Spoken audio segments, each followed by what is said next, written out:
So there's 3/4 of a bag of this stuff in there. Okay.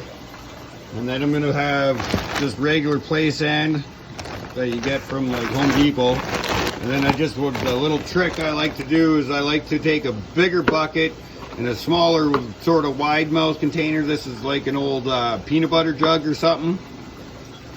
And then that's how I pour the sand into here. And that way you're not spilling it all over when you do. If you do spill it, it's spilled inside that big bucket and it's easier to clean up. Because I like to go into smaller containers to pour into more precisely where I want it and depth-wise and stuff, and see how this works. Okay, I should get a stand and put this thing on a stand. That's what I should do.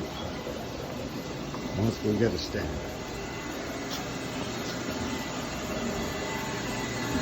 It's like my little fish maze in here.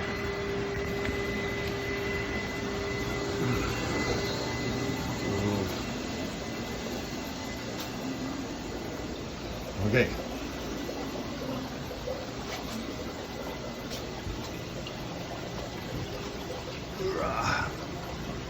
So.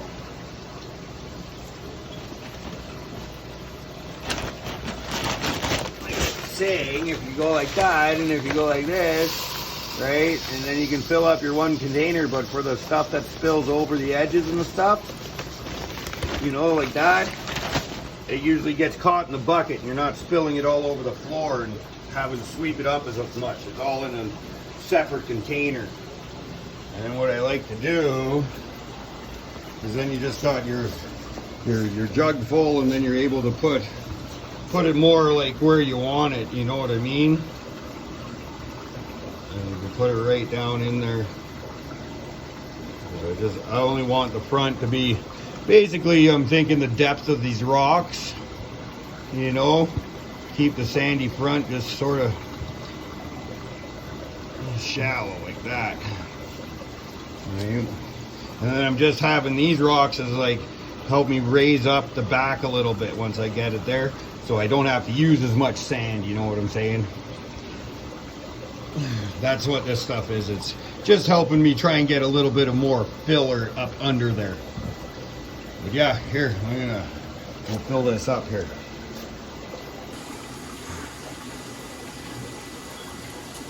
Slowly filling it up. That's about the flow that'll be going through the tank.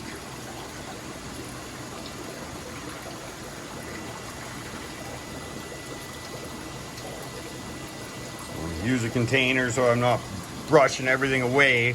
Once I remove that container and the water fills up, I'm still not sure how that's going to circulate there, but that's why I did have those stones, because I sort of want the face of the stone showing and then dip down into the sand, right? But we'll see. And then I'm hoping the plants will start growing in, and I'll just fill that right in, and hopefully the plants are sort of what's going to hold the rest of that in place.